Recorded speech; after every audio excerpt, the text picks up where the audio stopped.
As most people know, rapper BG, formerly of the Hot Boys, is currently serving a 14-year prison term for weapons charges.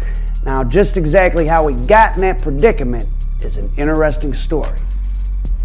November 3rd, 2009, Christopher Dorsey, aka BG, was pulled over in a Chevy Tahoe by the New Orleans police in a routine, quote-unquote, traffic stop. He just so happened to be with two other guys in a car full of guns. The Tahoe BG was driving had been stolen from an Avis rental car outlet.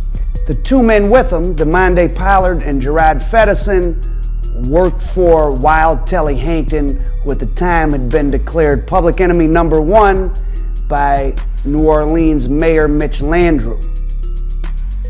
There were 3 guns found in the car, 2 were stolen. Pollard tried to say the guns were his. He ended up getting a 30-month prison term for sort of obstructing justice in that case. BG went to jail. He already had a lot of felonies, so he was facing a lot of time. Not long after he went to jail, he was recorded on the jail phone calling Fedison, and he referenced the fact that he and Walter Mooney Porter, who was Wild Telly Hankton's chief hitman, both of them have been convicted of many murders and are both serving life sentences right now, that he and Mooney Porter had recently tried to shoot 2 people in a drive-by on behalf of Telly Hankton. You know what I'm saying? I just got sick of it. At one point in time, this nigga Birdman had like about 35, 40 calls, you know what I'm saying? You know what I'm saying? Ain't like 4, 5, you know what I'm saying? I mean, but you got one call that costs more than my house. Gerard Fedison, the man who received that phone call, ended up getting 22 years as part of the Hankton RICO case for obstructing justice and possession of firearms. Now, why such a long sentence for Fedison? Well, the federal government presented a lot of evidence that Fedison was also one of Telly Hankton's shooters, that he had been involved in several attempted homicides over the years. So that's why he got 22 years, and that's the guy who BG was riding in the car with, and that's one of the first people he called when he got to jail and discussed past crimes. So it appears that BG really was a hot boy, working for, at the time, New Orleans' most violent criminal organization, possibly even as a shooter. It's unclear when BG will be released, possibly as early as next year. Prison photos of him show him looking healthy, happy, and he'll probably be coming home soon. He has already been down for 10 plus years. When he was just 12 years old in 1992, BG got signed to then up-and-coming New Orleans-based Cash Money Records, a label that by the end of the decade would be scooped up by mega media conglomerate Universal Media Group, and it grew to become one of the most prominent labels as hip-hop, as rap went from one of the most popular things in pop culture to what it is now, the dominant force and source of inspiration in kind of global pop culture. And BG's 1999 hit, Bling Bling, is really kind of a seminal song because the word bling and the phrase bling bling is just a part of normal American lexicon these days. Even the kind of people that watch Fox News say bling. And it's interesting to think that that phrase was coined by a guy who really was from deep in the trenches of the New Orleans streets, according to the federal government and according to what he's been convicted of. Now, BG grew up in the same Uptown New Orleans neighborhood as Wild Telly Hankton and his family, and Cash Money Records founders Brian Baby Williams and Slim Williams were linked to the Hankton family by the DEA very early on, and the DEA claims that they got money from Telly's older cousin or uncle, a guy named George Cup Hankton, as part of the initial cash influx to start Cash Money Records. Not the only money, but some of the money. Now, whether that's true, I mean, the Williams brothers never got charged in anything, so who knows?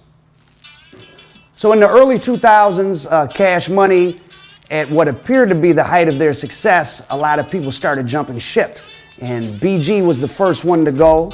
And then Manny Fresh, who made all the beats from all the seminal hits we remember from back then, Bling Bling, Back That Ass Up, many other things. He left in a dispute over getting paid, and it seemed like Cash Money was going down, but as we know, their biggest days were ahead of them. Lil Wayne rose up to be, for a while, you know, maybe the biggest rapper in the world in terms of popularity, and Lil Wayne went on to have his own record label, Young Money, that just signed Drake and Nicki Minaj, and Drake is one of the biggest pop stars of the last 20 years, period. And you can't look at a Drake song without seeing the direct line back to the Hot Boys, and at least in BG's case, the Hot Boys really were that, and were involved in pretty serious stuff with people like the Hanktons, who were as wild as it comes. Wild Telly Hankton, who ended up in 2016 being convicted on a bunch of racketeering and corrupt organization, RICO charges. He and many of the other Hankton family members were given long federal prison terms, but Telly Hankton's not in federal prison. He was also convicted, along with some of his hitmen like Walter Mooney Porter, of murders by the state of Louisiana, and he's currently doing a life sentence in the state of Louisiana. George Cup Hankton cast a large shadow over the New Orleans drug trade from his Holly Grove neighborhood, which is where Lil Wayne is also from. On December 7th of 2007, George Cup Hankton was gunned down in the Gerttown neighborhood of New Orleans. Years prior to his murder in 2007, he mentored Wild Telly, who was his younger cousin, in the ways of the game. According to those same DEA informants, Baby, Birdman Williams, and Cup Hankton were especially close. One of the murders Wild Telly Hankton's doing his Louisiana life bid for was revenge for the people that killed his older cousin, Cup. For the second time this summer, prosecutors will try Telly Hankton. It's one of our most dangerous and wanted subjects. Now behind bars and on trial again for murder, Hankton is accused of running down Darnell Stewart on Claiborne Avenue in Central City and shooting him in the face. Back in the early 90s, when Cup Hankton was still alive and Telly Hankton was young, the two of them were actually observed and recorded by the DEA hanging out with a lot of different people, but two of the people they hung out with a lot were Baby and Slim, founders of Cash Money Records. Perhaps the whole thing about them getting money from the Hanktons just came from the DEA seeing them together. Maybe it's not true. In the world of entertainment, whether it's Hollywood movies or rap music, and this goes all the way back to the founding of Hollywood, which was founded by predominantly Jewish gangsters from New York, Cleveland, who came out west to start this new business, the movie business. Gangsters and entertainers have always been tied together. I mean, there's only, for young guys who are out hanging out in the nightlife of any city, who has money? Entertainers, athletes, and gangsters. So the Williams brothers definitely were friends with the Hanktons, who were at one time New Orleans' most feared crime group. Does it mean they really got money from the Hanktons? Maybe, but maybe not. Now, Cup Hankton was just as violent in his day as Wild Telly. He was arrested and charged with multiple homicides, but he beat them all, and then he was eventually killed in 2007. Cash Money Records is in ascension. They're a big deal. The Hanktons are still on the streets, so if they did invest money with Cash Money, I mean, it seems like they would have got enough back to get out of the streets. But Telly Hankton was known at this time to only sell 1/4 and 1/2 kilos and up. DEA informants said that he would buy 5 or 6 kilos a couple times a month and then distribute them around the neighborhood in Uptown New Orleans. He never used cell phones. As Cash Money's first incarnation was starting to fall apart, the Hanktons got into a war with gangsters Darnell Dirty Stewart and Jesse Tutu Reed. By 2007, it was an all-out war.